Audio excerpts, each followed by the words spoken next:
मेरी नाव चले गुरु के सहारे, मेरी नाव चले गुरु के सहारे।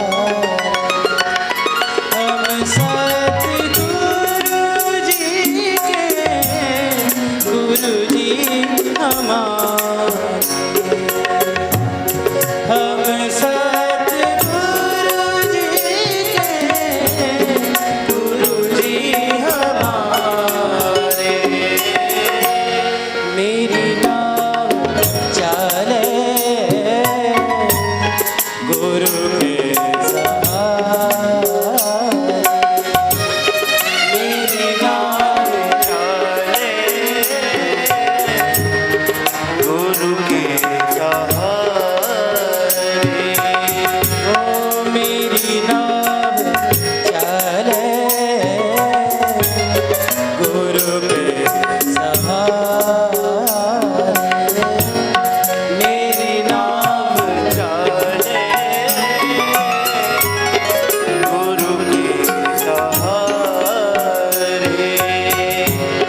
हम सतगुरु जी के, गुरु जी हमारे, हम सतगुरु जी के, गुरु जी हमारे। मेरी नाव चले गुरु के सहारे, मेरी नाव चले गुरु के सहारे।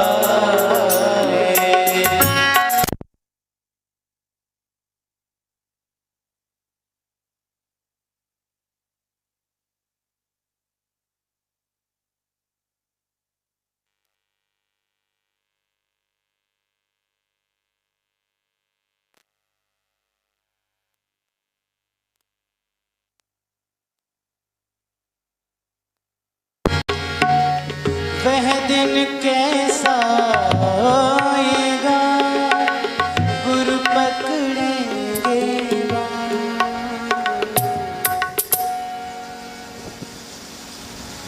श्री राधा पुरस्फुरति पश्चिमतश्च राधा, श्री राधा दिशब्दमिह दक्षिणतश्च राधा, श्री राधा खलु क्षितितले गगने च राधा, श्री राधा मयि मम पूर्वभुव कुतस्त्रिलोकी। परम पूज्य परम प्रातस्मरणीय प्रातः वंदनीय अनंत श्री संपन्न श्री सद्गुरुदेव भगवान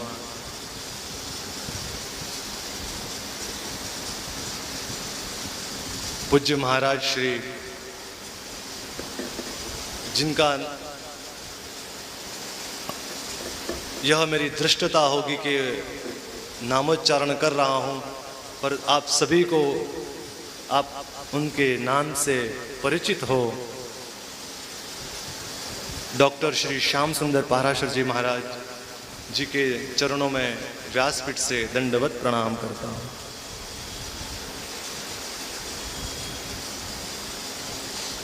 यदा भाग्यम भवेद भूरि भवतो दर्शनम तदा, मनुष्य का जब परम सौभाग्य भाग्य का उदय होता है, तभी मनुष्य को सत्पुरुषों का दर्शन प्राप्त होता है।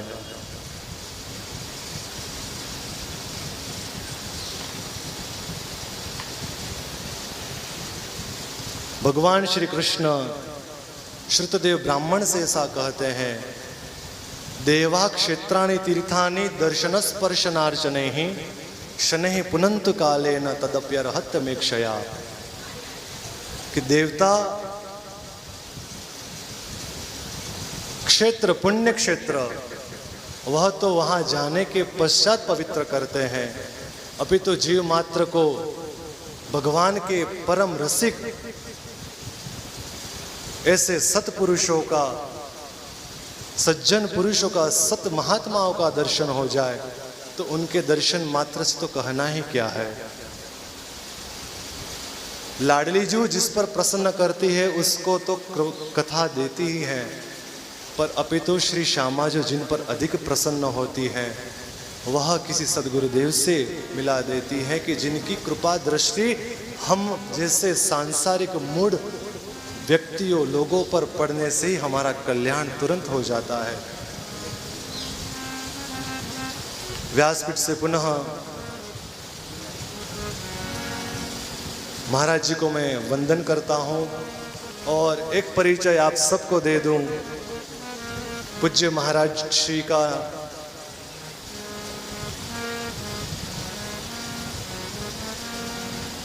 मधुराति मधुर नाम है। व्यास जी का भी प्राकट्य हुआ है और साक्षात हमारे सामने व्यास जी पधारे हुए हैं। अचतुर्वदनो ब्रह्मा द्विबाहुर परो हरिः अबाल लोचना शंबर भगवान बादरायण। मैं अपनी इस वाणी से कुछ कहने के लिए समर्थ ही नहीं हूँ, अपितु इतना कहूँगा कि महाराज जी ने हम पर अत्यधिक कृपा की वृष्टि की है। अत्यधिक व्यस्ततम समय है महाराज जी का। आपको बता दूं कि आगामी 1 वर्ष तक, जैसे आज कथा विराम होती है तो दूसरे दिन से कथा प्रारंभ हो जाती है, इस तरह आप आगामी जुलाई तक का महाराज जी का कथा का शेड्यूल पूरा पैक है। और अभी भी कथा वेद व्यास भवन में आप श्री के मुख से आज 6ठम दिवस संपन्न हुआ है और इतनी व्यस्तता के पश्चात भी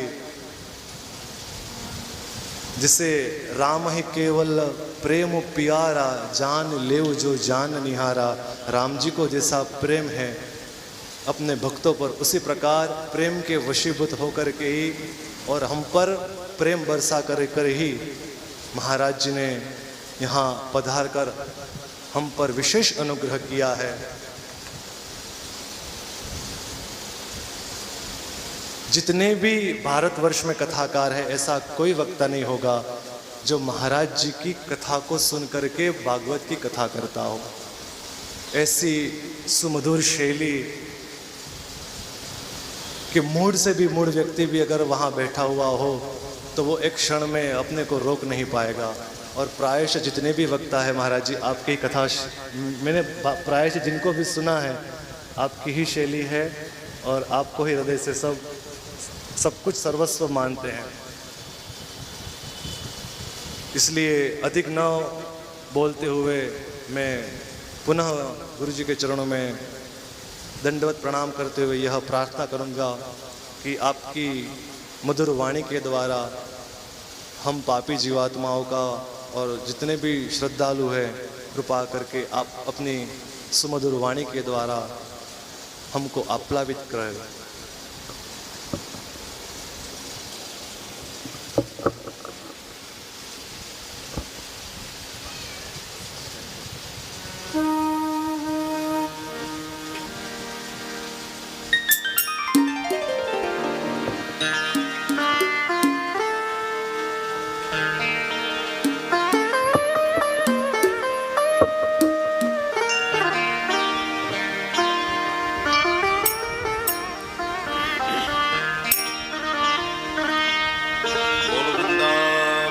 हरि लाल की श्रीमद्भागवत महापुराण की नैमिषारण्य धाम की श्री वेदव्यास भगवान की श्री सुखदेव जी महाराज की जय जय श्री राधे। नौमीड्यते भ्रवपुषे तडिदं बरा गुंजावतंस परिप्रेक्षल सम्मुखाय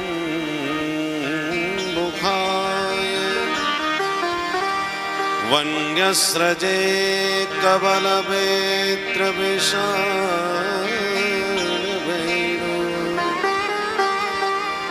लक्ष्मश्रिये मृदुपदे पशुपाल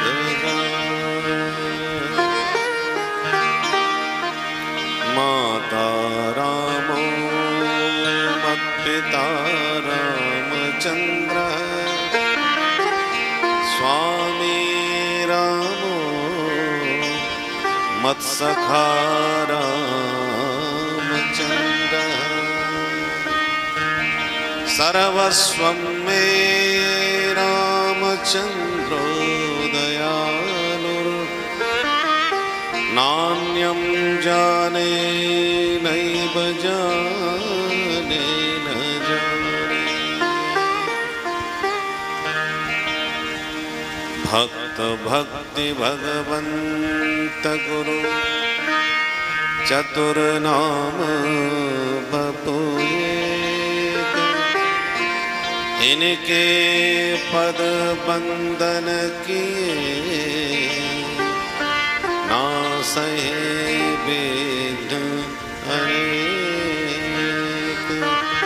बोल भक्त वत्सल भगवान की जय।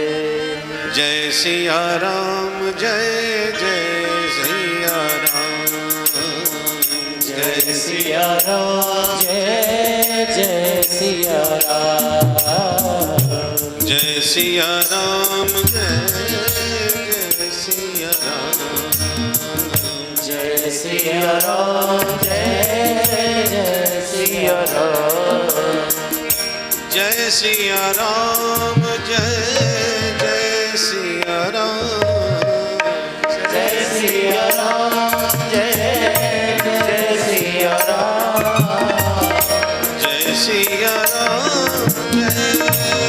जय सिया राम जय सिया राम जय जय सिया राम जय सिया राम जय जय सिया राम जय सिया राम जय जय सिया राम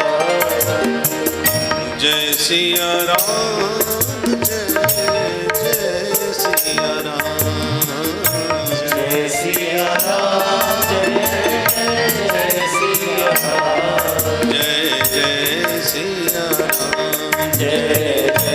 सिया राम जय जय सिया राम जय जय सिया राम।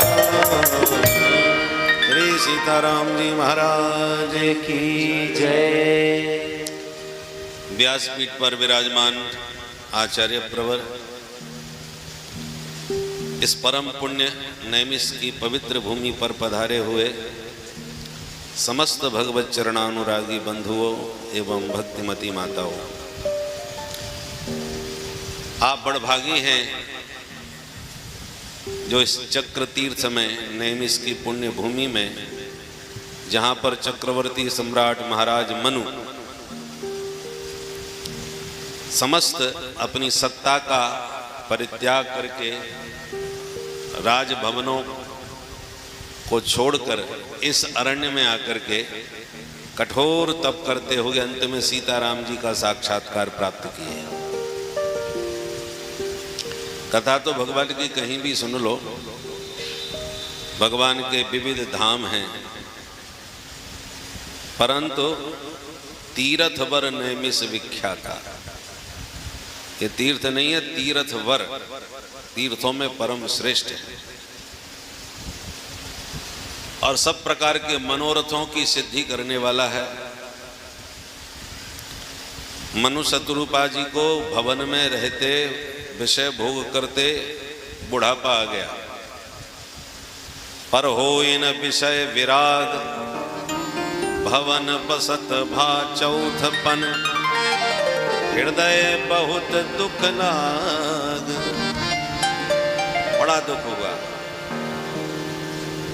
कि चौथापन आ गया, बुढ़ापा आ गया, पर विषयों से वैराग नहीं हो रहा। तो बड़ा दुख हुआ। दुख किस बात का? जन्म गयो हरि भजन बिनु। जैसे ये चौथा आ गया और जीवन यूं ही चला गया, भजन नहीं हुआ। जीवन में भोजन तो खूब किया, भजन नहीं किया। भोजन भजन की एक ही राशि है, सिर्फ एक मात्रा का ही अंतर है। भजन में सिर्फ ओ की मात्रा और बढ़ा दो। भोजन में मात्रा लगी है, भजन में मात्रा नहीं लगी। संकेत क्या है? भोजन जरूर, भोजन भी जीवन की रक्षा के लिए जरूरी है भाई। माता जी तो क्या बढ़िया लड्डू बनाती हैं, हमको अभी तक याद है अहमदाबाद में। भोजन बहुत जरूरी है, पर भोजन में एक मात्रा लगी है, मतलब एक मात्रा में ही भोजन करो। मात्रा से ज्यादा भोजन करोगे तो किसी दिन भोजन तुम्हें को कर जाएगा, उल्टा पड़ जाएगा। इसलिए भोजन में एक मात्रा है कि एक मात्रा से ज्यादा भोजन नहीं करना चाहिए, पर भजन में कोई मात्रा नहीं। भजन चाहे मर्जी आवे जितना करो, इसमें ये कभी नुकसान नहीं करेगा, इसलिए इसमें कोई मात्रा नहीं है। अधिकस्य अधिकम बलम, जितना ज्यादा करोगे उतना ज्यादा आनंद है। तो मनु महाराज कहते हैं होई न विषय विराग, भोजन कितना भी करो, पाते पाते पेट तो भर जाता है, पर आज पेट भर गया कल फिर चाहिए, अरे कल की छोड़ो, सुबह कल पा लिया तो शाम को चाहिए। तो ऐसी संसार के विषय हैं, चाहे जितना भोगो, परंतु विषयों से अपने आप आपको उच्चाटन नहीं होगा, वैराग्य नहीं होगा। विवेक पूर्वक वैराग्य करना पड़ेगा, नहीं तो जिम प्रति लाभ लोभ अधिकाई, विषय वासना बढ़ती चली जाती है। हविषा कृष्ण वर्तमेव भूय एवाभिवर्धते, अग्नि में घृताहुति देते जाओ, ज्वाला और भड़कती जाएगी, सांझ थोड़ी होगी। ऐसी संसार के विषयों को भोगो, विषय वासना बढ़ती चली जाती है, वैराग्य नहीं होता। मनु महाराज तो चक्रवर्ती सम्राट थे, क्या कमी थी खाने पीने विषय भोग की, सब कुछ भोगा, फिर भी अपने आप वैराग्य नहीं हुआ, अपने आप ही ग्लानि हुई, अरे राम राम बुढ़ापा आ गया और हम अभी इसी में लगे हैं। जन्म गए हो हरि भजन बिन, ऐसे ही विषय भोग में बर्बाद कर दिया हमने। तब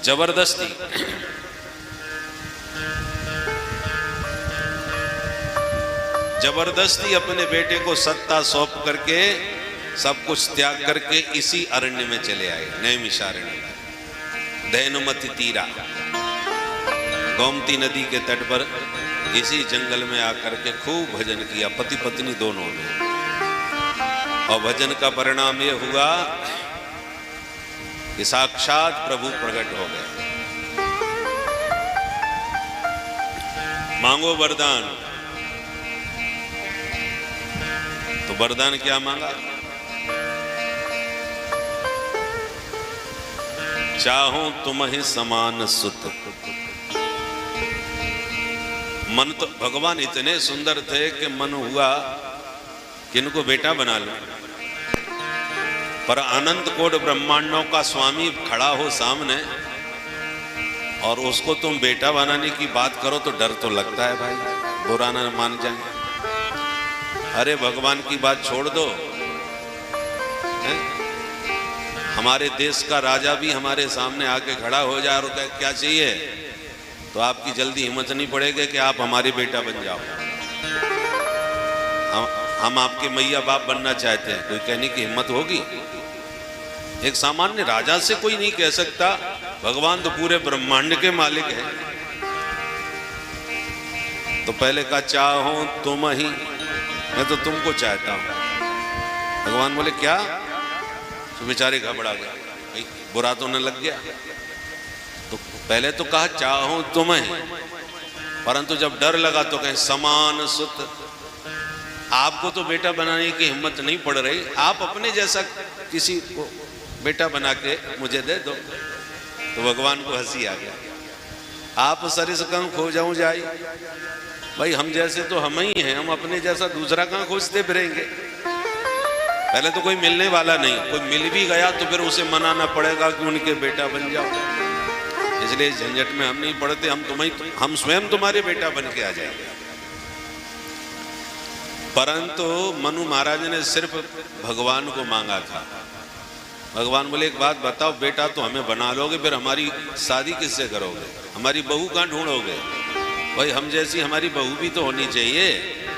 और तुम हमको अकेले को मांग रहे हो। तो मनु महाराज ने तो अकेले प्रभु को मांगा था, पर भगवान ने अपनी तरफ से कह दिया, आदि सृष्टि जहि जग उपजाया, सो अवतरे मोर यह माया। मेरी जो आह्लादनी शक्ति मेरे साथ खड़ी है, तुमने तो इनको नहीं मांगा था, पर मैं कहता हूं मैं इनको भी लेके साथ में आऊंगा, ताकि तुम्हें बहू ना ढूंढनी पड़े, मैं अपनी बहू अपने साथ में लाऊंगा। सो अपर अवतर, ये भी अवतार लेंगे, मोर यह माया, ये मेरी माया शक्ति है। तो कहने का तात्पर्य ये वो पुण्य नैमिष भूमि है जहां पर मनु शत्रुपा जैसे सम्राट संसार के सुख को तिलांजलि देकर के अपने को तपाने के लिए आए, और ऐसा तपाया कि साक्षात पूर्ण ब्रह्म परमात्मा प्रकट होकर के दर्शन दिए, सिर्फ दर्शन ही नहीं दिए, बेटा बना लिए। ऐसी ये सिद्धदायिनी पवित्र भूमि है। इस पावन भूमि में आप लोग बैठ करके भागवत सुधा रस पान कर रहे हैं, जो अमृत देवताओं के लिए भी दुर्लभ है, वो आपको इस पुण्य भूमि में सुलभ हो रहा है। और चाहे सत्यनारायण की कथा हो, चाहे भागवत की कथा हो, या किसी भी पुराण की कथा हो, उस कथा का शुभारंभ इसी भूमि से होता है। एकदा नैमिषारण्य, ऐसी ये नैमिष की पवित्र भूमि है जहाँ 88,000 ऋषि मुनि विराजते हैं। आज स्थूल रूप में हमें दिखाई न पड़े तो सूक्ष्म रूप में विराजे हुए हैं। ऐसी पुण्य भूमि में आप लोग उन 88,000 ऋषियों में सम्मिलित होकर के कथा सुन रहे हो, और हमारे सूत जी महाराज के रूप में हमारे आचार्य जी उनका प्रतिनिधित्व करते हुए आपको सुना रहे हैं। जैसे किसी के शरीर में भूत आ जाता है ना, आपने कभी देखा है किसी को भूत लगते हुए? हमने तो गांव में बहुत देखा है, लोग उछलने लगते, कूदने लगते, क्या हो गया? बोले भूत लग गया भाई। या किसी को भूत लग जाए, प्रेत लग जाए, ब्रह्म राक्षस लग जाए, कोई भी लग जाए, तो जो लग जाता है किसी को, तो फिर वो व्यक्ति नहीं बोलता, उसके भीतर आया हुआ वो आवेश बोलता है। भूत प्रेत जो भी उसे लग जाता है वही बोलता है। तो इस समय हमारे विशाल भैया बैठे हैं, पर इस समय ये बैठे हुए ये दिखाई दे रहे हैं, पर ये नहीं बोल रहे, इनके भीतर बैठे हुए सूत जी बोल रहे हैं। बोलो राधे राधे।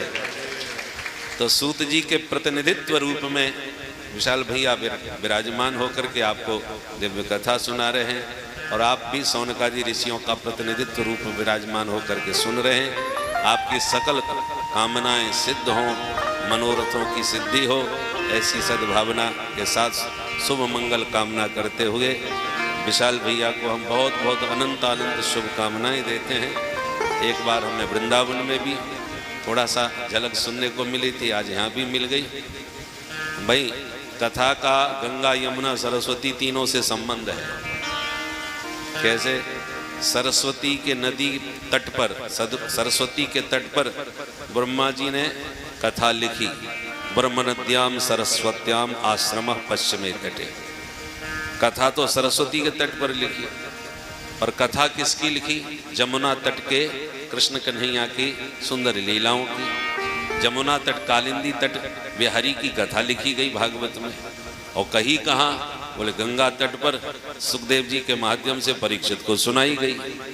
तो गंगा तट पर सुनाई, यमुना तट की कथा कही, और सरस्वती के तट पर लिखी।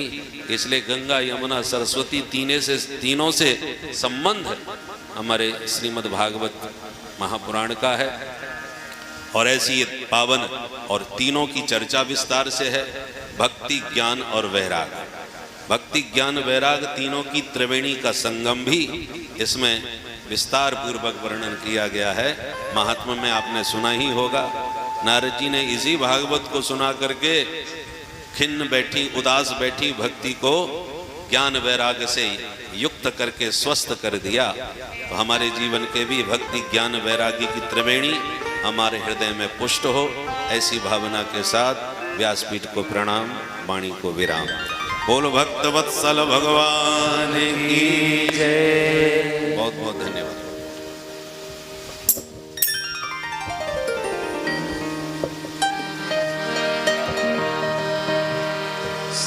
कृष्ण गोविंद हरे मुरारी।